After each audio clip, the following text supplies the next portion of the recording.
Welcome back to the deep dive. Today we're going to tackle something that, on the surface, sounds incredibly complex. We are diving into the Luxembourg FCP RAIF Real Estate Parallel Fund. As a mouthful. It is, but our mission here is to really cut through all of that legal jargon.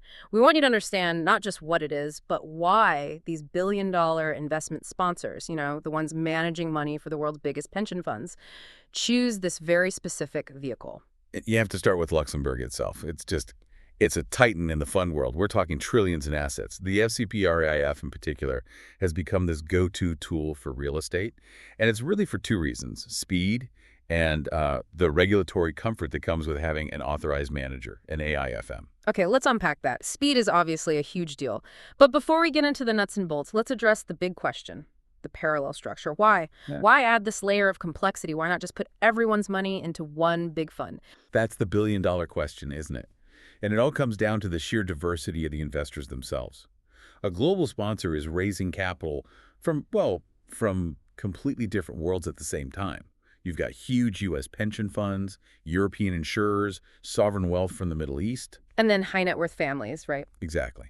And their needs are just fundamentally incompatible. So you mean because of things like tax and regulation? Precisely. It's all about friction. If you structure a fund as, say, a corporate entity, a U.S. taxable investor might get hit with something called UBTI, which is a major problem. But on the other hand, a European insurance company has these really strict Solvency II regulations. They might be penalized or even forbidden from investing in that same structure. So forcing them all into one legal form is a non-starter? It's a complete non-starter. You'd lose a massive amount of capital just because the wrapper doesn't work for them. Okay, so the parallel fund is the elegant workaround. You set up a platform with the FCP RAIF as one pillar, and then next to it you have another vehicle, like an SCSP, a limited partnership. Yes, and what's so fascinating here is that the separation is purely legal and fiscal.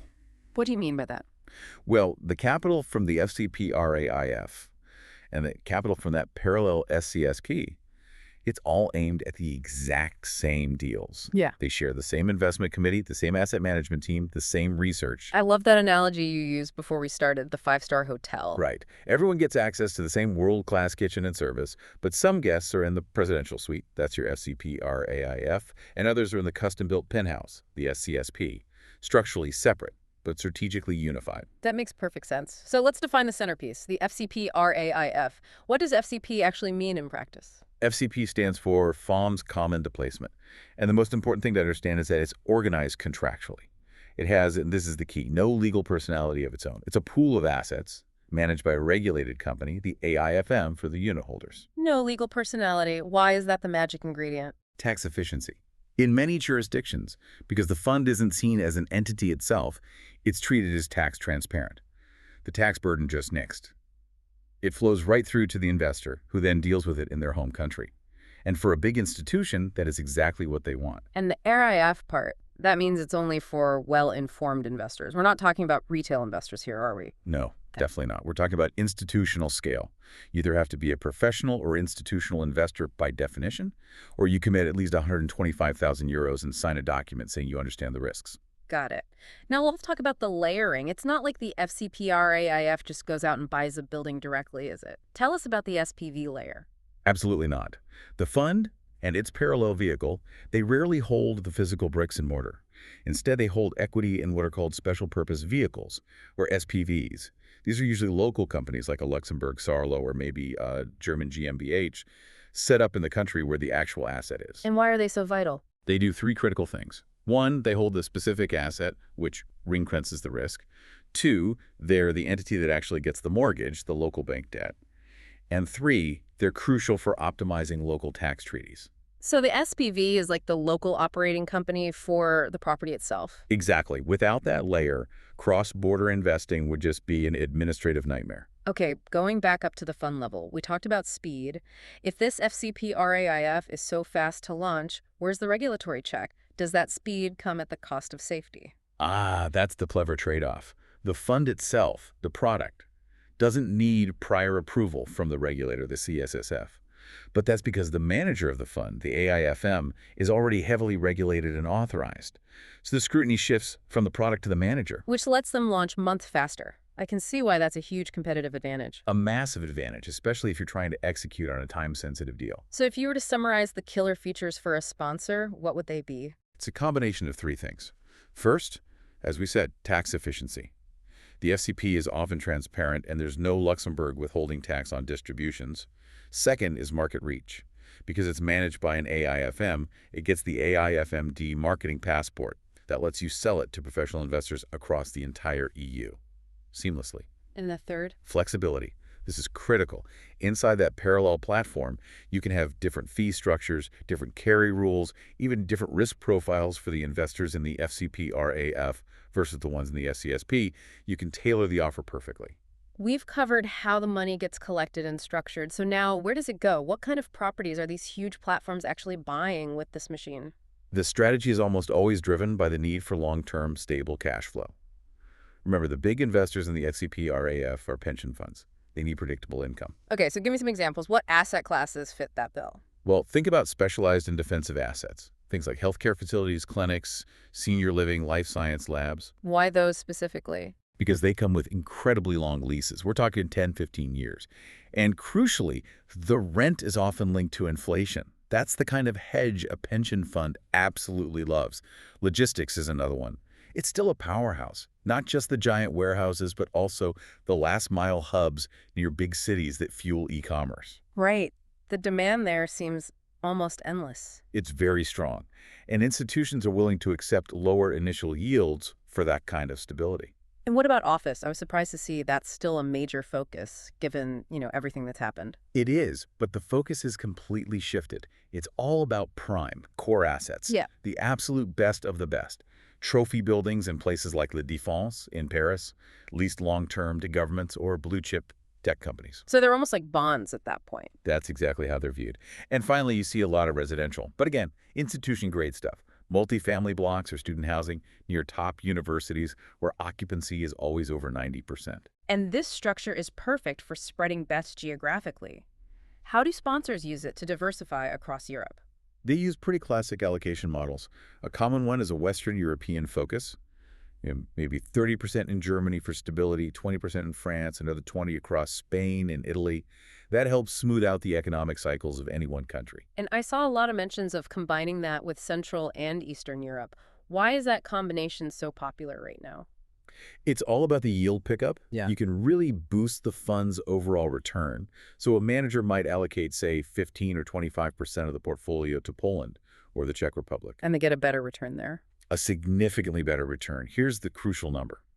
A top-tier logistics warehouse in Warsaw might give you a yield that's 100 to 150 basis points higher than a similar building in Germany. Wow, that's a huge difference. It's a massive lift.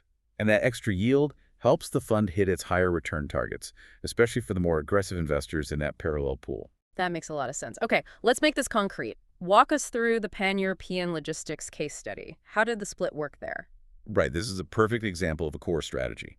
The sponsor needed 250 million euros of equity for a 500 million euro portfolio of warehouses, mostly in Germany and the Netherlands, with a little bit in Poland.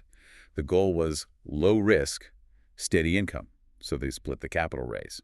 The FCP RAIF was the bigger piece. It raised 160 million euros from big institutional players, a Dutch pension fund, a German vehicle. They need the regulatory certainty and the tax transparency of the FCP. And the other 90 million? That came in through the parallel SCSP. And it was from a handful of large family offices from places like Switzerland and the Middle East. For them, the partnership structure of the SCSP offered better tax treatment and more flexibility for customized side deals. I see. So two different wrappers, but all buying the same assets, all targeting that 9 to 10% gross IRR. Exactly. Now let's look at the riskier play, the Southern European residential value add strategy. This is a classic value add deal. It involves taking on operational risk. The plan was to buy up 1970s-era apartment blocks in cities like Madrid and Lisbon, buildings that were tired and needed a lot of work. So they're betting on being able to fix them up and raise the rents. Precisely. They budgeted about 8% of the property's value for CapEx, and they were projecting a rent uplift of 15 to 25% afterwards. And here, the risk appetite really drove the split. The FCP RAIF took in $140 million from more conservative long-term money, a French insurer, a Spanish pension fund.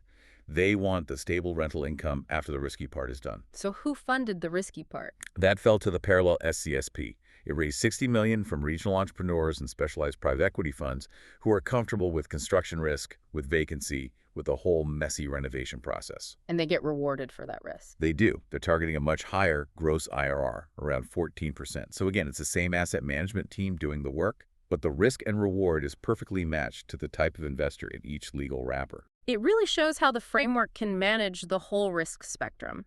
You have core strategies aiming for, 6 to 8% net? Correct. And then you have the value-add investors in the parallel pool pushing for 12 to 16% gross. It's the only way to deliver those customized returns while using the same efficient asset management engine. And we're talking about serious money here. These structures really only make sense over a certain size, right? Absolutely. You wouldn't do this for a small deal. They typically start making sense when your equity raise is north of 100 million euros. And what about leverage? It usually sits somewhere between 40 and 55% loan to value. The lower end, 40%, is more for those stable core income plays. The value add guys will push it closer to 55 to juice the equity returns. So when you're launching one of these, it sounds like figuring out who goes into which pot is almost as important as the investment thesis itself. It is paramount. You start with your thesis sectors, risk level, but almost immediately you have to segment your target investors. Who needs the FCP RAIF? Who is better suited for the SCSP partnership? And, critically, nothing happens until you land an anchor investor. You need one or two big names to commit 30 or 40% of your target size before you can even have a first closing. They give you the momentum and the credibility. They give you everything. So the real long-term genius of this framework isn't just the launch speed, it's the scalability. That's the enduring legacy, absolutely. Replicability. Once a sponsor launches fund-owned, they've perfected the entire machine, the governance, the reporting, the legal docs. So for Fund 2, Fund 3, Fund 4, they can just reuse that exact same framework. It allows a sponsor to scale into a multi-billion euro platform without reinventing the wheel every single time. It's incredibly powerful. This has been fascinating. It's clear the Luxembourg FCP RAIF Parallel Fund is this optimal vehicle for balancing institutional scale, cross-border complexity, and custom investor needs. It's a very sophisticated answer to a fragmented world. It lets you manage huge, diverse pools of capital by giving each investor exactly the regulatory and tax wrapper they require, all while maintaining total unity on the investment side. And I think the final takeaway for you, the listener, is that this structure is a masterclass in separating investor needs from investment strategy. We've seen how one team can house pension funds seeking stable income right alongside entrepreneurs chasing high-risk returns. So the question to leave you with is this. If this parallel fund model can so effectively bridge the gap between wildly different investors in real estate, what new asset class convergence might this framework enable next? Perhaps private debt and public equity, or even digital assets and infrastructure. Something to think about. We'll see you on the next deep dive.